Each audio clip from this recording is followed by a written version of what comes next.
Good evening. Thanks for joining us tonight. I'm Stephanie Mortis-Stevens, Acquisitions and Project Editor at Trinity University Press. As a nonprofit, community-focused educational publisher, we are committed to work that engages, questions, and brings us together in effective and productive ways. Publishing books today requires support. The small team at Trinity works hard to publish about 20 books a year and stage hundreds of related events, all in the name of making a meaningful contribution to the worlds of ideas, history, and social change. We could not do what we do without your support, and we truly appreciate you being here tonight. Today, we are here to discuss Dwelling in the Wilderness, Modern Monks in the American West by Jason M. Brown in conversation with Terre Satterfield. What might the lives of contemporary monastics teach us about putting down roots? Whereas many of us are constantly on the go, stressed out, and focused on productivity, the life of a monk prioritizes staying put and paying attention. Many monks take a vow of stability that commits them to their home monastery, leading them to develop a deep connection with and knowledge of the land they inhabit. The monastic life teaches those who practice it to move more slowly through the world, and the monastic sense of place may even hold a key to responding to the growing ecological crisis threatening our environment. Dwelling in the Wilderness examines how contemporary Benedictine Roman Catholic monks in the American West fall in love with their landscapes and how, in troubled times, we might do the same. Jason Brown travels to 4 monasteries: the new Camaldoli Hermitage in Big Sur, California, the Abbey of Our Lady of New Clairvaux in Vina, California, Our Lady of Guadalupe Trappist Abbey in Carlton, Oregon, and the Monastery of Christ in the Desert in Abiqui, New Mexico. He spends time with the monks, following their daily routine of prayer and tending to the land. He learns how the places they inhabit are essential to their daily spiritual practice and how they construct deeper theological meaning from the natural world. Jason M. Brown is a lecturer at the Department of Humanities at Simon Fraser University in British Columbia. He holds a doctoral degree in Resources, Environment, and Sustainability from the University of British Columbia, and a joint master's degree and joint master's degrees from Yale University in Forestry and Ecology. He lives in Vancouver and blogs at holyscapes.org. Joining Jason in conversation tonight is Terre Satterfield. Terre is a professor of culture, risk, and the environment at the University of British Columbia's Institute for Resources, Environment, and Sustainability. Her work has been at the forefront of the environmental social sciences and includes pioneering interdisciplinary work on questions of the value, culture, and perceived risks of environmental change. You can purchase the book they'll be discussing here tonight, Dwelling in the Wilderness, using the link in the chat and receive 25% off by using the promo code DW25 at checkout. Again, that link and promo code will be in the chat of the presentation. Thank you to Jason and Terre for being here, and thanks again to you all for joining us in this discussion. Now, Terre Satterfield.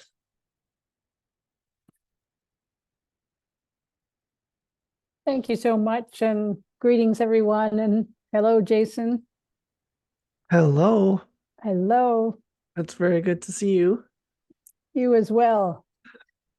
Are you going to say anything at the beginning, or should I just jump right in?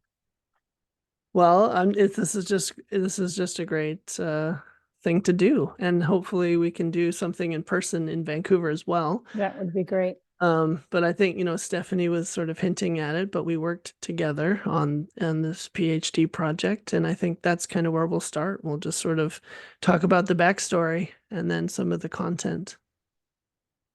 Okay, well, let me just start by saying congratulations above all else. It's a Thank you. huge achievement to see the book out. It's beautifully done. And its translation or walk back and forth between academic ideas and more accessible ones is just wonderfully executed. So my huge congratulations, Jason, to you. I know something of what that's involved. So very nice to see this out. Thank you. Let's see. I'll just begin with the beginning, which is that we first met in New Haven when you were completing your forestry master's work. But maybe the thing I'm most curious about at the moment is just telling the story of how you moved from a somewhat kind of, let's call it straight forestry degree to becoming or getting involved in this deep investigation of monastic practices and the meaning of landscapes and all the pieces that involved. Yeah, so that's a good story. So when I was in undergraduate at Brigham Young University in Utah, I did anthropology for my major.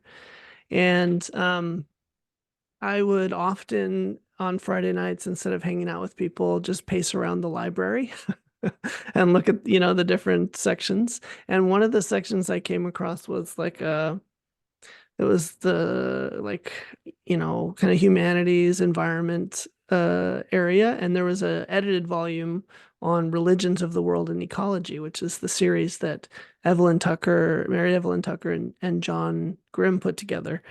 And so I was like, oh wow, I didn't know this was something that you could study, religion and ecology. And so I checked out like 5 of them, and they're like, huge books, and just sort of really kind of marveled in this. But by the time I had figured out what my field study was going to be in anthropology, I ended up in Guatemala doing ethnography on forestry practices. And so the anthropology led me to forestry, and so I applied to Yale 1 year and didn't get in, and then I got in the second year and decided to go, even though it costs a lot of money. And while I was at Yale doing forestry, I realized that Mary Evelyn Tucker and John Grimm were at Yale Divinity, and they had this joint degree in religion and ecology. And it's actually, pretty standard. You can do joint degrees in any of the professional schools. You can get a master's of public health and a law degree. You can get an MBA and a master's of environmental management. And it's all sort of 2 degrees in 3 years. And so I thought this isn't exactly what I was thinking I was going to do at Yale, but this definitely feels like I'm called to do this. So I stuck with the Master of Forestry, which is, more of a professional terminal degree, and then added the Masters of Theology onto that. And so that was kind of the origins of that. But then when I did the forestry field trip, which was this really cool trip, we got to go to Europe and Germany and Austria. I talk about this in the book. We ended up at a Carthusian monastery in Slovenia, of all places. And mostly we were there for the liqueurs, but I was just fascinated by the fact that these state foresters were collaborating with this monastic landscape. And then that sort of really got me thinking about what I might do in doctoral work. And I did try my hand as a forester in Utah for a few seasons, but really felt the itch to kind of get back into academia. And that's when I reached out to you to get up to UBC. Well, I confess I don't really see you as a forester, so fair game there. But I guess in the next sort of period I really remember well is just the grappling you did with the thesis topic. I remember this kind of almost gravitational pull towards monastic communities, which was a feeling that was also kind of tapping into your own life at the time. And I'd also be dishonest to ignore my own nervousness about a religious-centric thesis topic, just as a non-believer. But you did all those pieces so very well, and they came together and were resolved in really interesting ways. So any reflections on that period of grappling, let's just say? Yeah, I mean, Well, I mean, and also we met at a conference that I organized about forests and Mm-hmm. philosophy. So Mm-hmm. there's actually a lot of forestry in my background, but also a little bit of professional forestry. So I don't know what you Yeah, mean. no, I'm not I'm denying not that piece. a I just meant that forester, but you no, always it's had fine. an extra life Yeah, beyond exactly. forestry. No, I was always uh reading on the breaks when I was working as a forester. But so when I got to UVC, it was something I had to do some combination of the master's degrees. I wanted to do something that was connected to humanities and, uh, if possible, forestry, some sort of humanities of forestry, social science of forestry, religious institutions in forestry.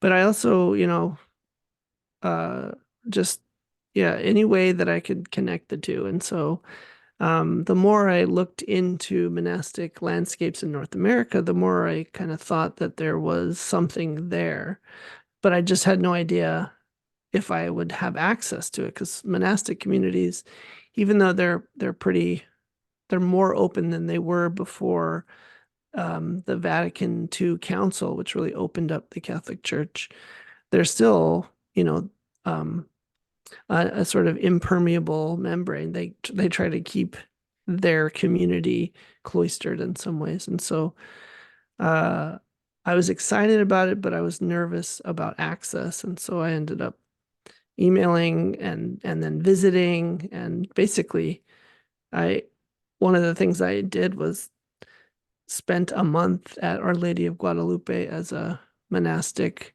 like intern, like a what they call it, the monastic life retreat, which is 30 days before the abbot would let me come back as a researcher. So that was one of the things that I did to like um to explore the possibility of the project, but also to build relationships with the monks.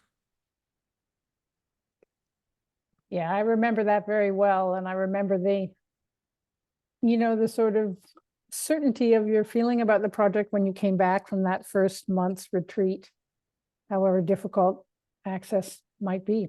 And I know Oregon and New Mexico well, so I had a sense of the place you would be dwelling in yourself. Um, but the thesis and the book I have in my hand right now are just two very different things, both wonderful in their own right. I'm just wondering if you can say something about why you decided on a book version, the one just launched, versus the thesis versions, and what they say to each other. Mhm. Well, I think the dissertation is like 400 pages, close there too. And That's right. so I think I'm the only one who read it, but or you are, you And and I. me, yeah. And That's probably but not true, but and so when I actually reached out to Stephanie, one of the editors at Trinity University Press, about a different project, which was it's about nature in Orange County. But then I kind of got a second wind on turning the dissertation into a book, and I wanted it to be a bit more accessible. And so I submitted a draft to Stephanie, and um, she came back to me and said, "We love it. We just want you to change it completely," basically. Because the way the dissertation is organized is that it's organized around topics, right? I went through the different theories that I was trying to work through, which had to do with how symbols are attached to the landscape, but how embodiment and phenomenology work with that. And there's a lot on the sort of greening of Christianity and monasticism. So it was in many ways a lot of literature review and theory review in the dissertation. And so the book is much more of a personal journey through the four monasteries, and so it goes in chronological order, and the chapters are place-based, and I think you get a much better sense of the monks and their voice and their personalities rather than just sort of going yeah. from quote quote to quote to shore up a theoretical point. And so I'm really proud of that, actually, and I'm grateful for Stephanie for pushing me on that point, because at first I was quite resistant because I knew just how much rewriting it would require. Yeah, and it did require rewriting, but I think it's a wonderful product, and I think it's not just more accessible. The place centrism, I think, is really appropriate, and really brings out the things that might have been a little more buried in a theory-heavy thesis. But on that place centrism, I remember you being incredibly animated in a class you took as a graduate student. I can remember the moment about place attachment itself and the stories that live on every landscape. And so I'm wondering if you could, as an ecological humanities thinker, speak to that part of the journey and what that field is in your own language. Yeah, I mean, in some ways, it's a phenomenology of place. It was, Tim Ingold is an anthropologist, for those listening, and he really tried to bring the whole person into the landscape.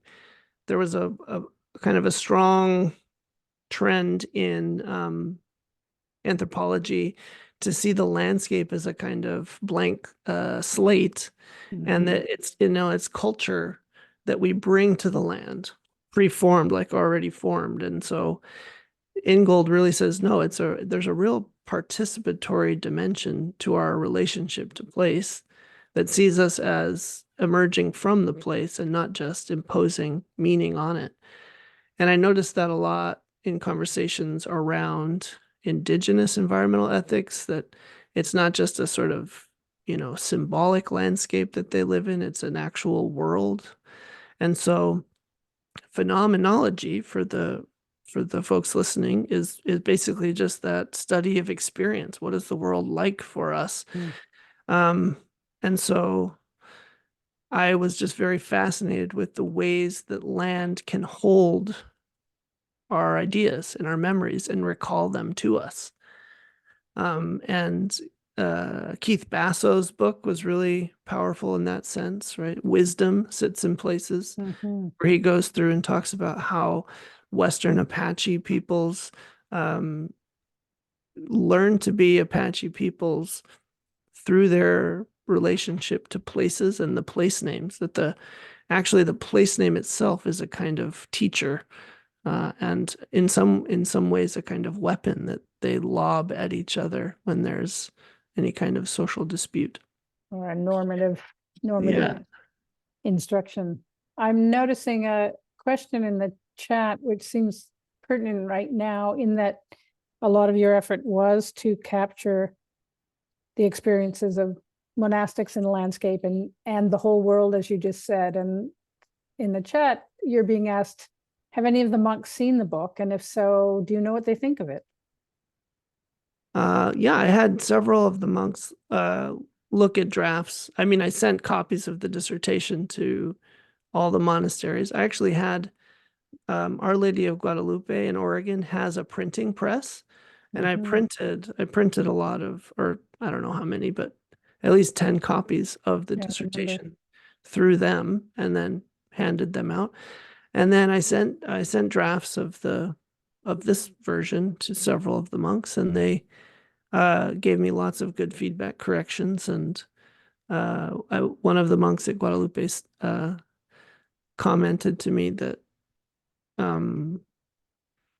that he could tell, the sort of affection that I had for the monks, and was, some of the stories about who Brother Patrick in the book, his pseudonym I used, and who had died at Guadalupe, right? And just how so many of the monks had really good memories of him.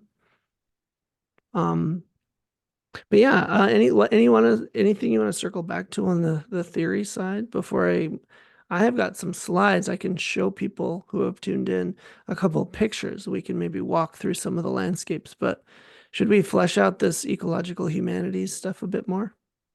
I mean, I think That's entirely up to you. I think if you do go down that road, it's might be nice for people to know how that is different from, say, the social sciences, like what those fields are trying to do with regard to how we understand and interpret landscapes.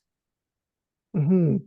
Well, I don't know. I mean, I think a lot of in the university system, people in the sciences are trying to measure tangible things on the land, and like track changes in forest succession or wildfire or drought and those sorts of things.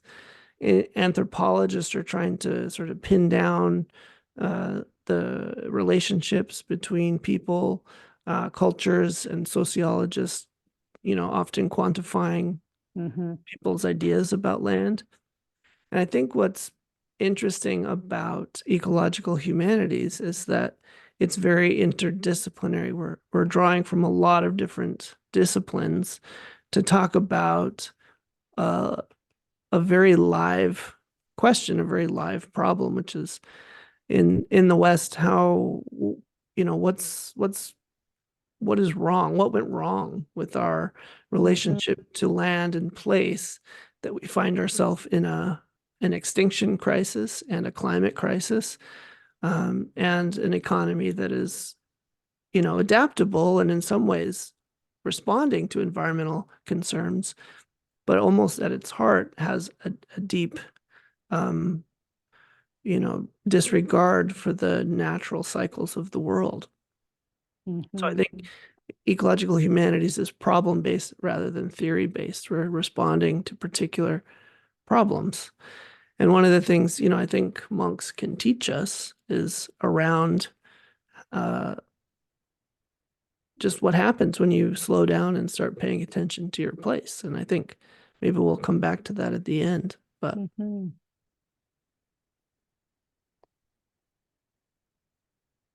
I'm also just thinking about, your reference a moment ago about Brother Patrick. And one of the things that was really clear when you were working was just your different experiences in the field, but in particular, the kind of heartbreak of loss as you watch this larger community lose key members who are never, it seems, to be replaced by a younger generation in the moment where we're facing the crises you just mentioned. So I'm just wondering how you see monastic communities today, looking back, given the losses faced, and what's possible there.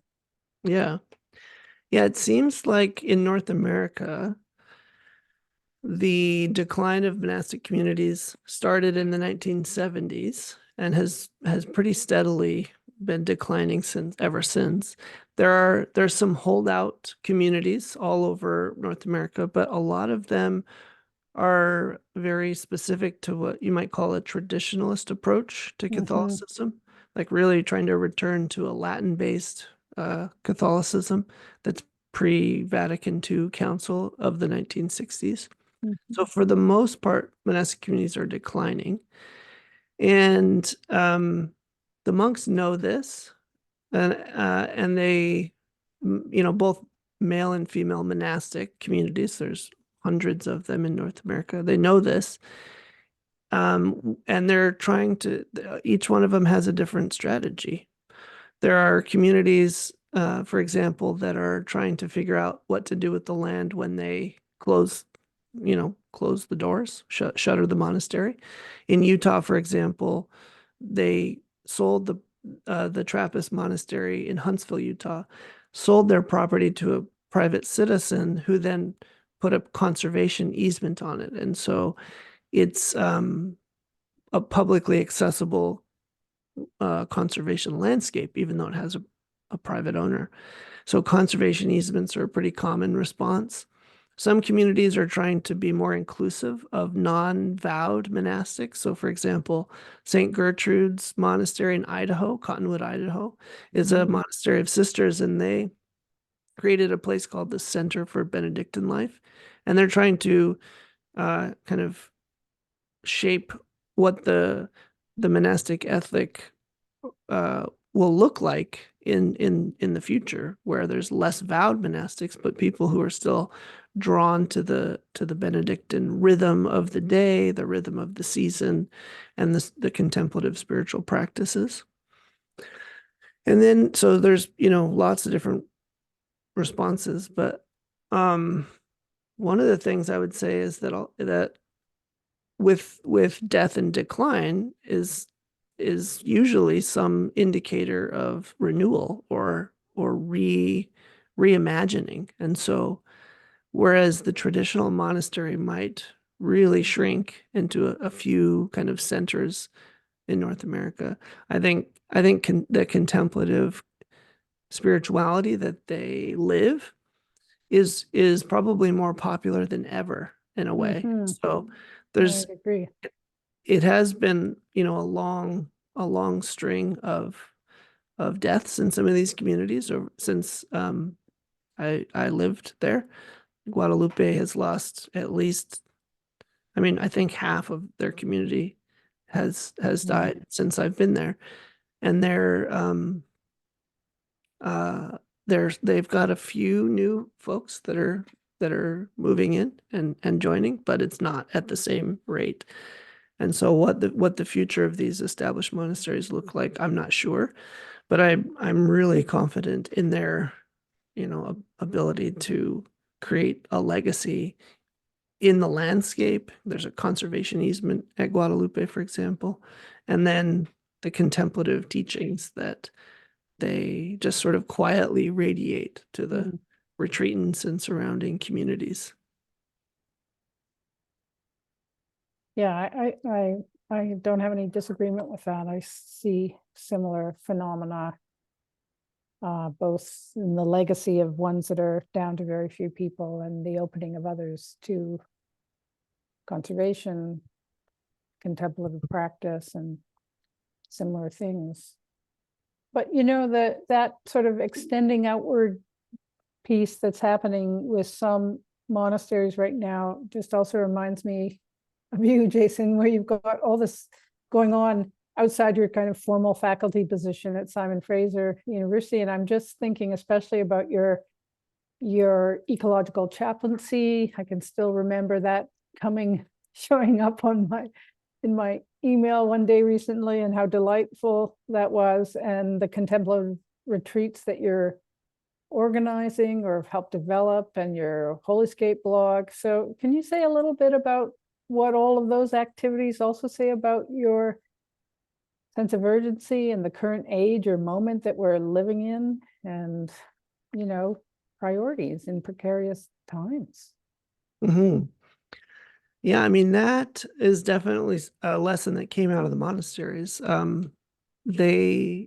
think there is a danger for monks to be closed off to the world. But for the most part, not universally, but for the most part, the monks are deeply concerned and engaged with what's happening in the world. Places like New Camaldoli, I can show the map here, which is perched right on the edge of California. That's a very floody, flashy, flash flood kind of place, and the Highway 1 there that goes across down from north to south on the coast of California is almost every year it's washed out at some point, and sometimes at both points. And so the monks live in an absolutely gorgeous place. Right here's the view from New Camaldoli, but they also are pretty stubborn about staying there. So they're at the forefront of some of the climate impacts of increased sea level and increased precipitation in that part of the world. And literally right now, California is going through a massive atmospheric river, record rainfall, flooding. So this is happening right now. And I saw a post from the abbot or the former abbot, I guess now, of New Camaldoli, posting the weather warnings. I think they're a bit, weary of having to fundraise to replace their driveway every 5 years, but they're pretty and I've talked to him personally about this, it's like leaving isn't really an option unless the monastery falls into the sea. They're pretty connected. And so, and that's just one example of one of the lessons that I learned from these monks. And I think informed not just my academic trajectory, which was around, interest and curiosity about how we form our sense of place, but how that sense of place could inform our shifting our relationship to the world in general. And so, yeah, I discerned a lot of different things while I was, trying to become a lecturer. I thought about priesthood in the Anglican Church and the Catholic Church. I was always very enamored by monasticism, but I often felt that teaching was kind of too important to me, that I needed that sort of engaged piece rather than the life of a pure contemplative. So retreats are really where it's at for me, going to these monasteries. But then there was always just this question of, so what, right? Like what Right. does any of this do? So the chaplaincy piece felt like a fertile ground for exploring something that was both academically rigorous but also pastoral, but without any kind of institutional commitment or ordination track. And so for those of you who don't know, on the call, Simon Fraser University has just launched a pilot ecological chaplaincy project, and I'm coordinating it. It's all volunteer based. I'm not getting any extra money for it, but we're basically just sort of engaging the students and the staff around environmental and climate anxiety and ecological grief, and we're going to just sort of see what unfolds, what students are asking for, and what is effective. So we're starting with mindful forest walks and talking circles and journaling workshops, and then we'll just kind of see what happens from there. And do you think the students who are drawn to that are looking for sort of what an alternative to something, and what is that something? Well, the students at SFU are probably reflective of the rest of the population in British Columbia, which is in the 40 to 50% range of unaffiliated or non-religious, right? So that's the demographic. And so I think that whereas SFU has a great multi-faith center with lots of faith-based chaplains, there's also a desire among some students to articulate a personal spirituality that may not be attached to any particular tradition.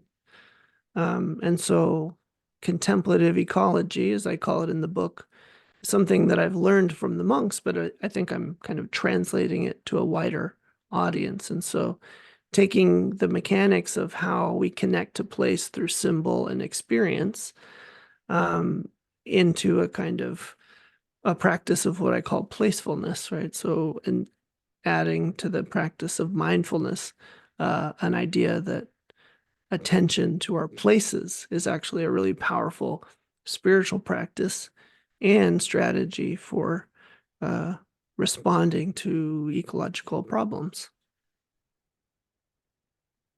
Yeah, and I'm so glad it's you, Jason. I can't really think of anybody more suited to be doing exactly those things. And so it's been wonderful to see those come along, inspire you, be generated by you, and so on. But let me just close by asking you two things. One is there anything that you'd like to say that I haven't yet given you the chance to say in this kind of back and forth role? And also, what does the academic world need to do beyond what you're already doing to sort of move these ideas along?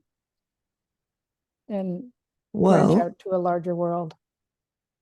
I actually do want to say a few things. I brought a slide deck of some pictures. I want to do a little Oh, show that'd be and great. tell and walk through that, and then maybe we can circle back to the kind of Okay, the next steps. that would be But great. I everyone promised I can wouldn't. see the map, right? Of New I can Comal. see the Yeah. California map right now. Okay, good. Yeah, So yeah, I'll just we've got at least 10 minutes, so I'll just great. walk. I won't, I mean, I could definitely tell stories, but I'll just I'll just say a I few just promised I things. wouldn't ask you that many questions. So, Yeah, I'll but just say yeah, jump a few in. things about this, but a lot of the details are, as they say, in the book. But so here's the view. Like basically this is the elevation of New Camaldid. Like it's an amazing place, and the weather, the sky is constantly changing. And to the right of the photo, you can watch the sunrise or the sunset every day. And it's just beautiful. It smells like there's a lot of bay laurel in the area, so it's got that really rich smell to it. And then in these canyons, there's redwood trees, sort of the southernmost extent of the California redwoods, and they've been Mhm.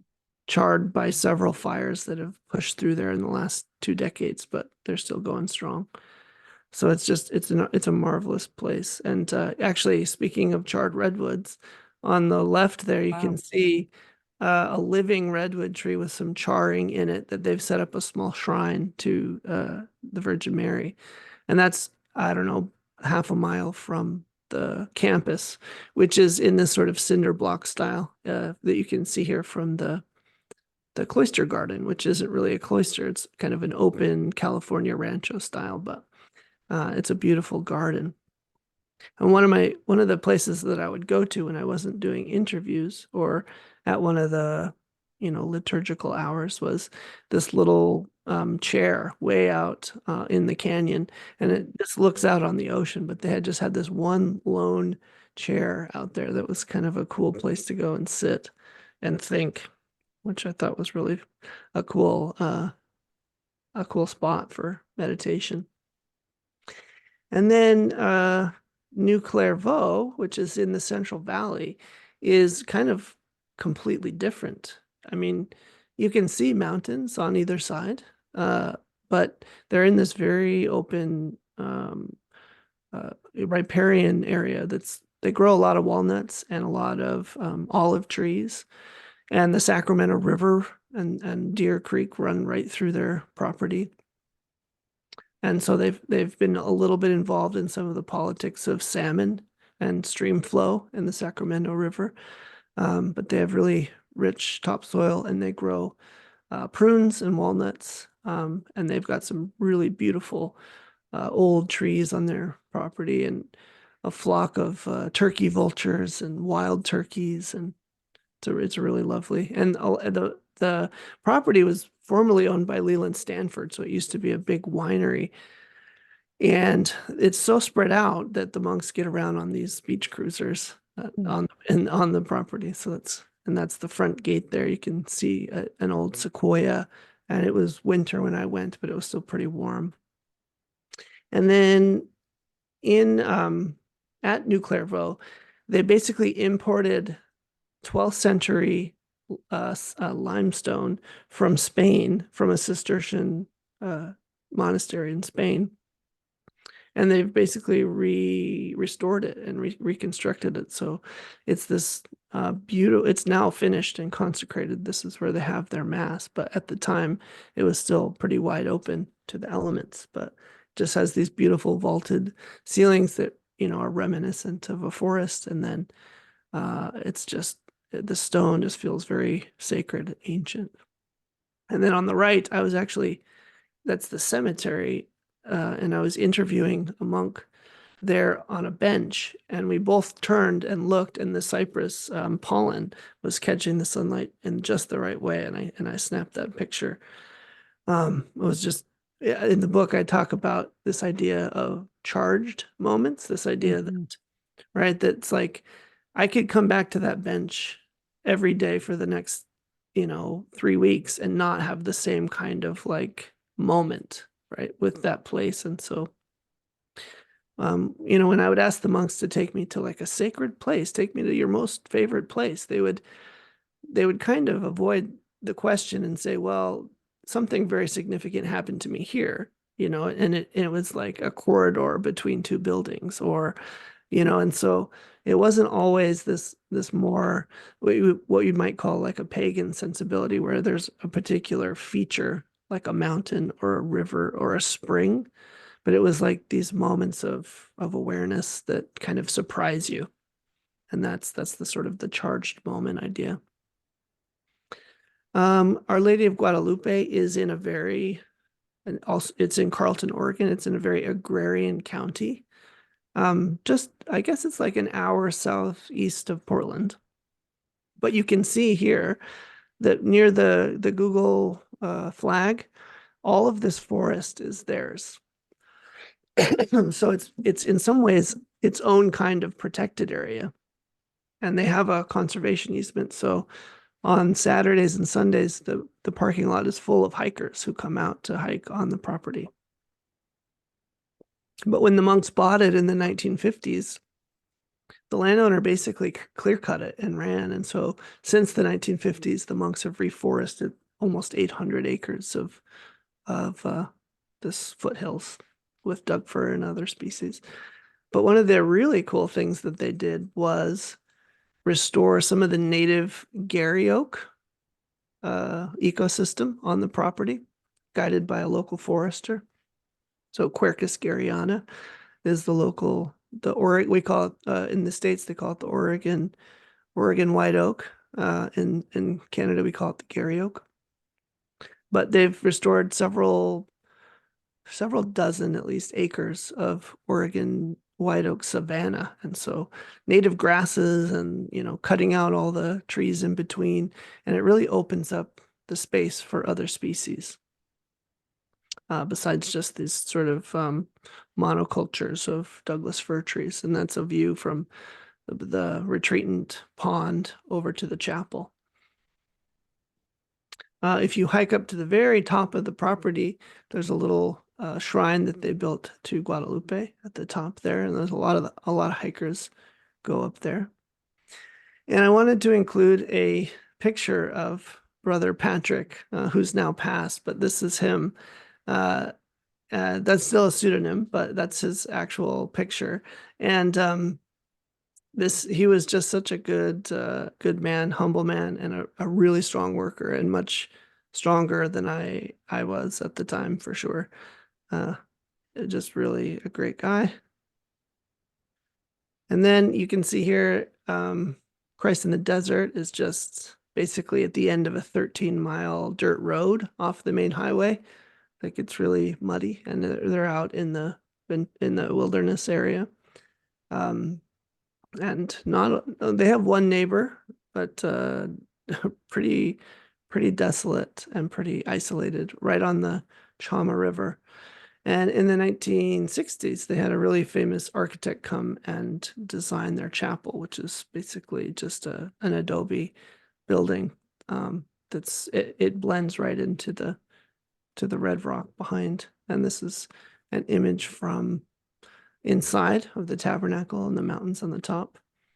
And then there's these monks. They kind of asked me to take this picture. I think they kind of posed for it. They wanted to send this picture to like a seed company to see if they could get some donations. So I took this for them, but it shows the hills in the background, and they've had a lot of false starts with their agricultural enterprises, because they're between two canyons and the weather's very unpredictable, and they get late frosts, and the soil's very sandy. And so but I think they're raising sheep now at this point, since I've been there, and they've had a new abbot since I've been there. And then this was a quiet moment on the Chama River the day before I left, which I think this makes it into the book. And it was definitely a time, kind of a bittersweet time in my life. There was some personal stuff going on, but also this was the last, I had done my last interview that day of the 50 interviews that I did. And I was about to head to my brother Jake's wedding, which was also happening was it in New Mexico or Arizona? Anyways, it was nearby. I'm forgetting. No, it was in Arizona. Oh man, Jake's gonna be mad at me. You're a But long way from anyways, the border here. yeah. After my time in New Mexico, I went to Jake's wedding. That's definitely true. And yeah, so it was really kind of a holy moment. And so that was part of I guess that was part of why I wrote this book, was because not only was I documenting and theorizing the mechanics of place among, a very small population, but I really felt like there was some lessons to be learned for my own life and for the wider environmental conversation that we're having and increasingly urgently having. So yeah, that's what I would say. I think that's what I would how I would end, is that, I in the book, I'm not trying to speak for the monks. I try to really let their voices shine through.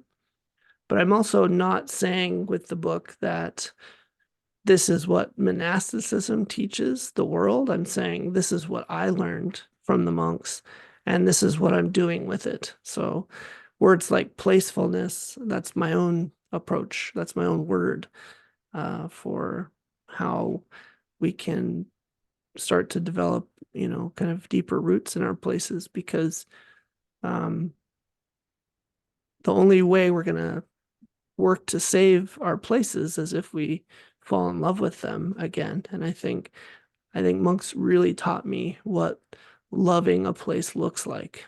And they didn't teach that to me perfectly.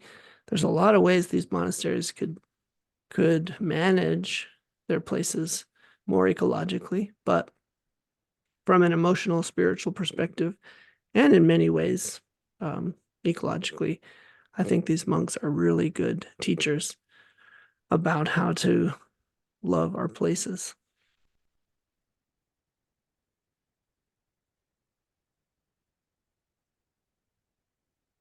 Thank you, Jason. Those pictures they're amazing, really. And I'm just looking at them. I know those places, most of them, not the Utah, but I know the New Mexico, California, Oregon. And they're so powerful in their own right. And I'm just curious as to how they seemed when you first got there, and how they seemed to you after intensive exchanges there.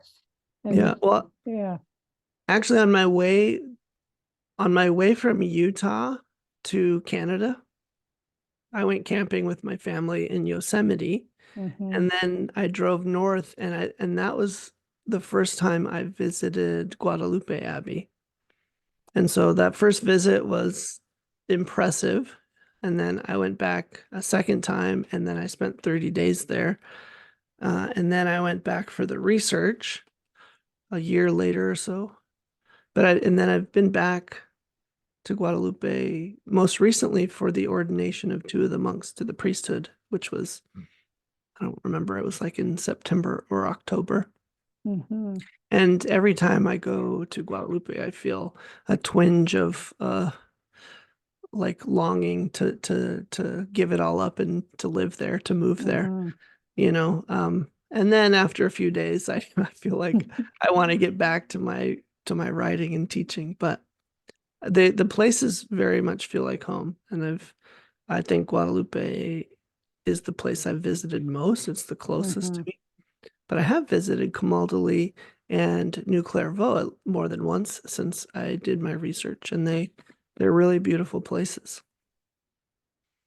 And the monks, yeah, we're still really good friends. I was there when I was there for the ordination after or I guess it was after Vespers, that there was several monks came over and gave me a hug, and one of the retreatants says, "Well, you must be a friend of the community," for them to, because usually they just kind of ignore the retreatants and the people who are in the pews and head back into the cloister. And so that's very gratifying to know that, that's like a lifelong kind of friendship with some of these guys. And the book really honors them as well, in a way that this thesis didn't or couldn't quite. So I think you've Mhm. done that beautifully. All right. Well, do we need to wrap it up, or should we answer Rudy's second question there in the Q&A?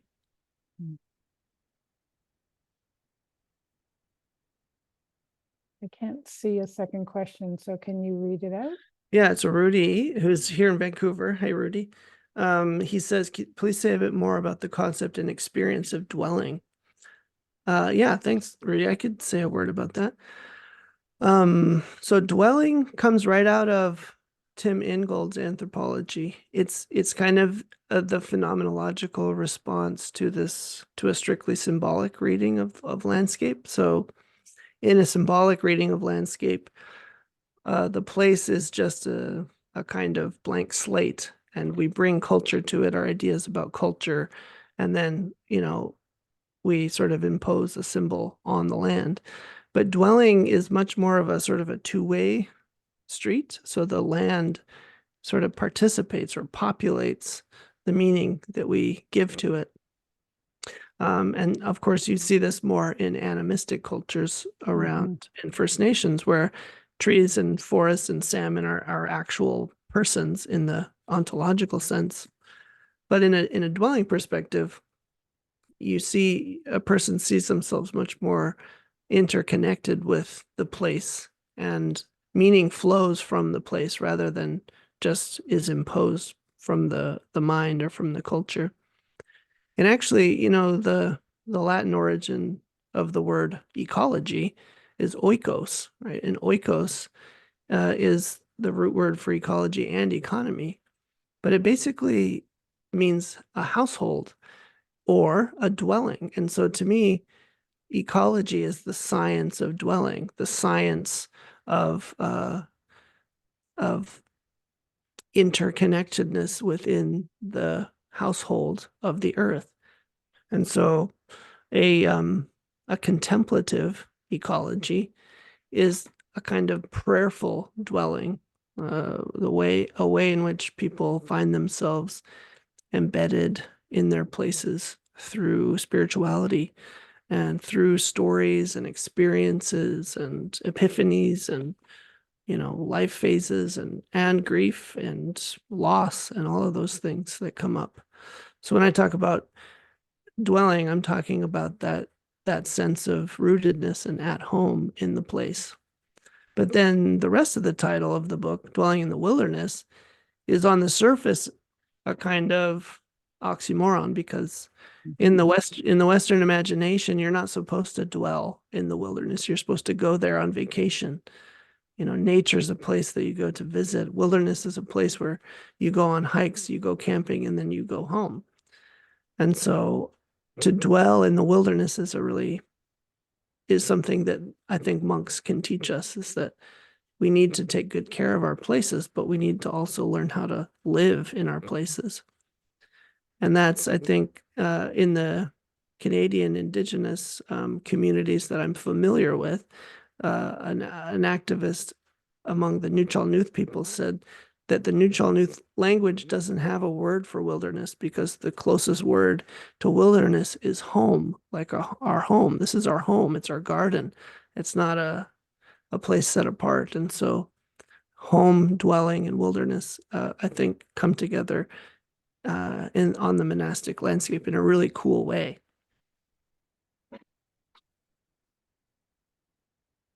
Nicely put, Jason. And I think it is where hope resides as well in this particular time. Letting go of the old notions of wilderness is a fine thing to do.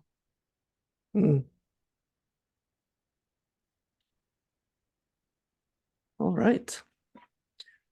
Well, any last questions, Terry, before we sign off? And I mean, we can't see everybody, but thanks everybody who turned out. Actually, we don't even know if anyone has logged in, so it might just be you and me, Terry. But yeah, no, there were I think there were about 30 participants, so they are logged in. And I just think that last question of dwelling was a perfect place to close. But again, can I just say congratulations? It's a fabulous book, and I'm so happy this was what came of the thesis work.